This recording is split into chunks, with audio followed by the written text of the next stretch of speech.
नमस्कार दोस्तों, मैं आपका मित्र साथी BL प्रजापति मोटिवेशनल स्पीकर। आज का विषय आपके बीच में लेके आया हूं दोस्तों। बहुत ही शानदार कंटेंट चॉइस किया है मैंने, उम्मीद है आपको अच्छा लगेगा।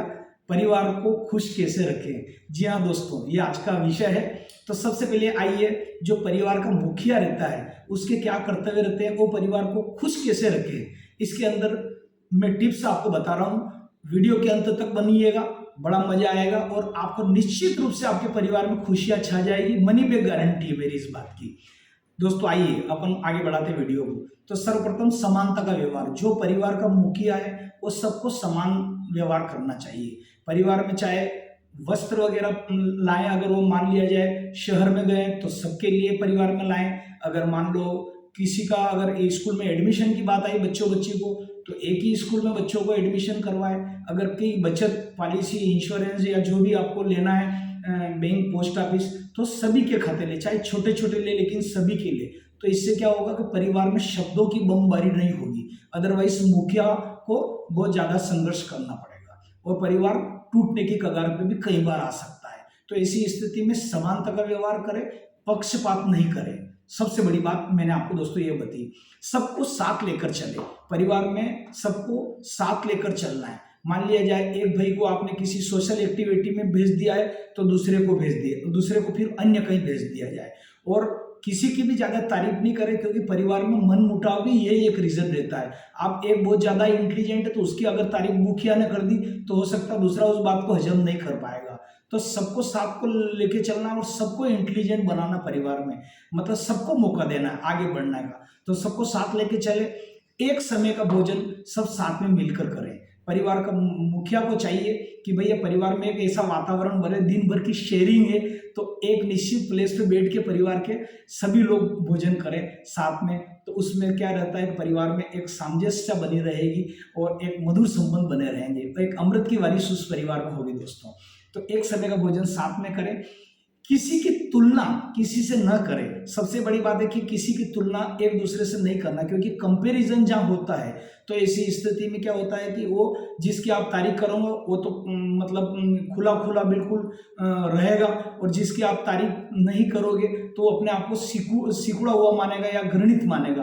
तो इसलिए मतलब क्या है कि किसी को कंपैरिजन करके एक को बढ़ावा नहीं देना। परिवार में इस बात को ध्यान रखना, 5 उंगलियां पांचों समान नहीं होती, सब में गुण होता है। कोई ढीला रहता है, कोई तेज रहता है, सब अपना अपने थोड़े से सबकी शरीर की जो तासीर है वो अलग अलग रहती है। फिर एक और बात है दोस्तों, आर्ग्यूमेंट नहीं करना है। परिवार में कोई विवाद है, मान लिया जाए कोई ज्यादा हो गया, तो उसको शब्दों के बाण नहीं चलाना, आर्ग्यूमेंट नहीं करना, उसको खत्म करना झगड़े को। झगड़े में आहुतियां डाल के उसको बढ़ाना नहीं है। तो दोस्तों मेरा निवेदन है कि जहां भी आर्ग्यूमेंट हो, अगर लड़ाई झगड़ा हस्बैंड वाइफ में हो जाए या माता पिता में हो जाए या लड़की मम्मी में हो जाए, जो भी है, तो उसको आर्ग्यूमेंट नहीं करना, खत्म करना है। वो धैर्य और शांत मतलब बने रहना है और एक हेल्पिंग नेचर उसका होना चाहिए। परिवार में एक दूसरे को हेल्प करे, रिश्तेदारी में करे, तो ये हेल्पिंग नेचर दोस्तों होना चाहिए परिवार का।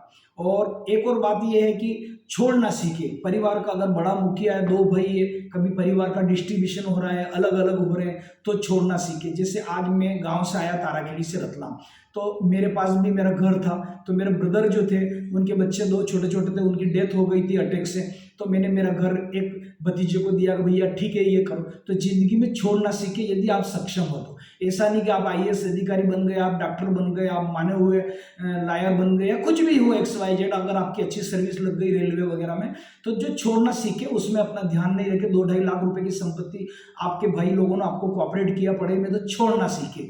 तो हम परिवार के लिए एक छोड़ना सीखे अगर आप सक्षम हो तो। दोस्तों मैंने ये बात कही है लोगों को। अच्छा एक बात और ध्यान रखिए कि कहीं भी बार आप अलग भी हो गए परिवार से, तो लोग क्या करते हैं कि उनको अपने मम्मी पापा से भी मैंने देखा है, सब तो नहीं हो सकते हैं, पर कुछ जयचंद रहते हैं जिनको परिवार में माता पिता से भी एलर्जी हो जाती है। अरे भाई माता पिता ने तेरे को एलर्जी क्यों कर रहा है तू? बोले मेरे माता पिता ने मुझे तो 2 थाली 2 चम्मच कटोरी दी थी, मेरे एक बिस्तर की जोड़ी दी थी उन्होंने, तो कुछ भी नहीं था। तो क्या तेने सोने का महल बना लिया क्या? अभी ऐसा अपने आप को तो इतना सक्षम मान रहा था, और सोने का महल भी बना दिया तो पहिए लगा के ऊपर तो नहीं ले जाएगा।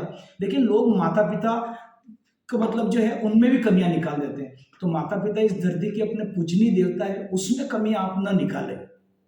और मैंने देखा जब आपका बर्थ होता है तो माता पिता क्या करते हैं डॉक्टर वगैरह आपने देखा होगा, तो जब बर्थ होता है बच्चे का तो उसको टिकाई जाती है धीरे धीरे धीरे, ताकि वो रोए चिल्लाए, ताकि उसका जो है कम्युनिटी की स्किल थोड़ा उसका बढ़े दोस्तों। तो कई बार ऐसा होता है कि बच्चा टॉयलेट किया है कि नहीं किया है, बाथरूम वगैरह जो भी है, तो उसको उसकी आवाज़ मतलब निकाली जाती है। तो माता पिता तो आपको चाहते हैं कि वो आप अच्छे से एक त्याग की भावना आए, एक सेक्रीफाई की भावना आए आपकी, इसलिए माता पिता तो ये चाहते हैं कि इस बच्चे का जितनी क्यूरियोसिटी बढ़ेगी, जिज्ञासा अगर रहेगी, तो मेरा बच्चा एक्टिव होगा, तो इसलिए धीरे धीरे उसको हल्का हल्का पीठ पे थपथपाया जाता है, सिर में थपथपाया जाता है उसको।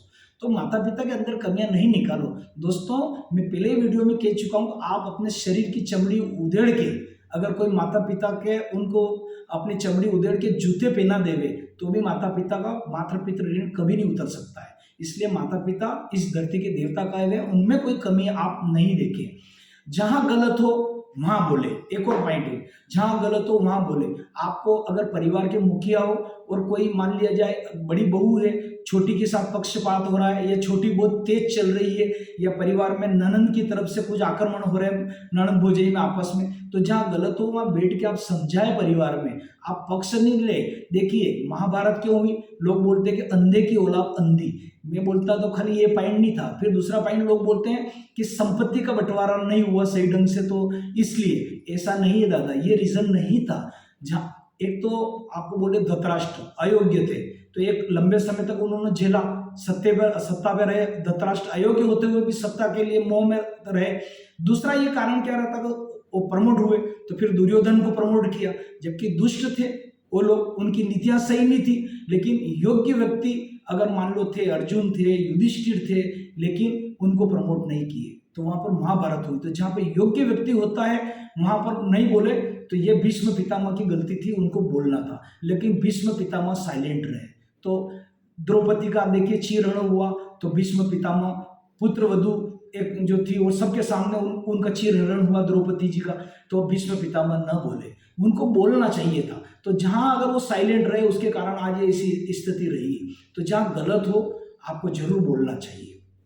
और एक बात और है कि निंदा किसी की हम भूल के भी न करें। परिवार में जो एक यज्ञ रूपी हवन होते हैं, निंदा वगैरह, वो मतलब जो है नहीं होना चाहिए। निंदा अगर आप करोगे परिवार के अंदर, एक दूसरे की बुराई करोगे, तो उससे क्या रहेगा कि परिवार में दूरियां बढ़ेगी आपस में। तो किसी के अपने को निंदा नहीं करें। आप किसी अन्य परिवार की आज अपने घर में निंदा हो रही है, आहुतियां डाली जा रही है, हवन हो रहा है जिसको हम बोलते हैं निंदा रूपी, तो उससे क्या होगा कि आपके जो परिवार के सदस्य है वो किसी और की निंदा करेंगे। तो निंदा रूपी हवन अपने को नहीं करना है घर में। बीबी और एक और बात है कि देखिए, अगर आप बुराई का अगर आपका शौक है, तो कभी जीवन में एक काम करके देखना, आपकी जो वाइफ है बीबी, उसकी थोड़ी आपकी जो उनके मायके पक्ष की पियर की आप बुराई करके देख लेना, नानी याद आ जाएगी आपको। साले के बारे में बोल देना, साली के बारे में बोल देना, माता पिता के बारे में बोल देना। तो अगर आपको बुराई करना तो अपने ससुराल की करके देखना, थोड़ा सा कैसा मजा आए और कैसा खाना मिले और कैसी चाय मिले, आप बोलते मजा आ जाए, हो सकता है सब सेल्फ सर्विस हो जाए आपकी। तो इसलिए निंदा नहीं करना। और अहम इंसान के अंदर नहीं होना चाहिए दोस्तों। अहम में हिरण्याकश्यप गए, रावण गए, ऐसा नहीं बोलना, अरे मैंने तो इतना बड़ा बंगला बना लिया, देखा उसको पत्रिका दी थी, वो कैसा जलन अभी तक नहीं आया मेरे पास। अरे भैया मैं पहले क्या हूँ, अहम और वहम में बहुत लोग चले गए, इसलिए आपने आगे बढ़ना है, तो अहम वहम नहीं करना है। आप सोचिए कि अहम वहम से अच्छे अच्छे किनारे हो गए, तो भगवान आपको खूब आगे बढ़ाए। आपको अहम वहम दोनों से दूर रहना है।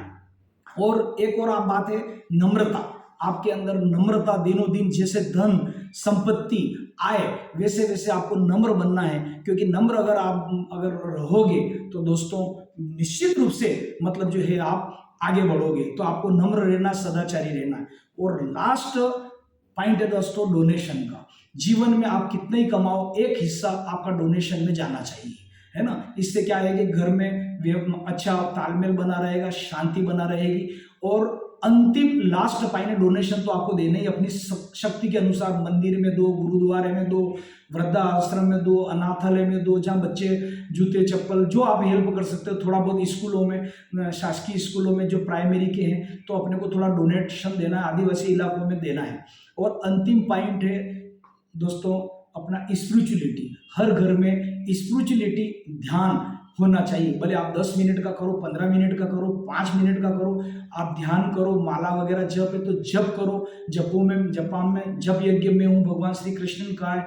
भले अगर आप कितने जल्दी में हो तो आप हनुमान चालीसा पढ़ लो, कोई देवी का, दुर्गा का पाठ पढ़ लो। तो ये क्या होता है, जैसे दिन भर अपन मोबाइल चलाते हैं और उसकी बैटरी डाउन हो जाती है, तो शाम को चार्ज करने से फिर मोबाइल मतलब जो है अपन बात कर सकते हैं। इसी प्रकार हम दिन भर इधर उधर जाते रहते हैं और मार्केट में हमारी भी बैटरी डाउन हो जाती है। तो परिवार के सदस्य सभी मिला के आध्यात्मिक क्षेत्र में रहे, तो इससे क्या रहेगा कि आपका परिवार के अंदर सब तालमेल बढ़िया रहेगा और सभी लोग खुश रहेंगे। भले हनुमान चालीसा पढ़े, गीता के 10 श्लोक पढ़े, शिव पुराण पढ़े, गीता जी पढ़े या रामायण पढ़े 10 चौपाइयाँ, भले 15 मिनट 20 मिनट पर कोई भी एक पुस्तक पढ़े और आध्यात्मिकता का चमत्कार होता है। और कई जगह ओम के ऊपर लोगों ने साधना करी। हमारे बापूजी का एक आश्रम है छिंदवाड़ा, तो महिलाओं ने ओम ओम करके वो बैंगन लगाए थे पौधे, तब से मतलब जो है उनको पानी दे तो ओम, उनको देसी गाय का वो जो गोबर वगैरह रहता है उसका खाद दे तो ओम, उनको निंदाई गुड़ी करे तो ओम। तो छिंदवाड़ा आश्रम में जब बैंगन लगे और उनको काट के सब्जियां बनी, तो जिस बैंगन को काटो उसके अंदर ओम, जिस बैंगन में काटो उसका ओम।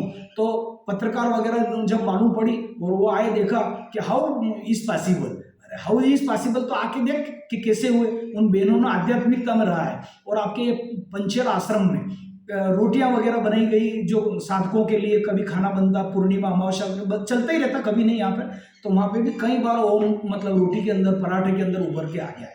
तो जैसा माहौल रहता है वैसा परिणाम रहता है। तो आध्यात्मिकता में रहना है। छिंदवाड़ा में ये पत्रकार आए थे, इन्होंने हाउ इज पॉसिबल, ये कैसे हो गया कि बैंगन में ये है। तो दोस्तों वो बैंगन के अंदर फिर पत्रकारों ने खुद काट के देखे और उन्होंने फिर सारे इलेक्ट्रिक मीडिया और मतलब जो ये प्रिंट मीडिया और सब पे दिया था। तो ये ओम की शक्ति, ओम की साधना, अकेला ओम नहीं जपना। ओम नमो भगवते वासुदेवा, ओम नमो शिवाय, हरिओम हरिओम हरिओम। ओम अकेला जपते हैं तो हमारे गुरुदेव कहते हैं फक्कड़ का स्वभाव हो जाता है, परिवार में मन नहीं लगता है। इसलिए ओम बहुत पावरफुल है, उसको मिला के आप बोलिएगा। तो आज के लिए दोस्तों इतना ही। वीडियो आपको कैसा लगा, मेरा यूट्यूब लिंक है BL प्रजापति मोटिवेशनल स्पीकर, इसको आप अधिक से अधिक शेयर करिए, सब्सक्राइब करिए। और दोस्तों आज के लिए इतना ही। मैं BL प्रजापति।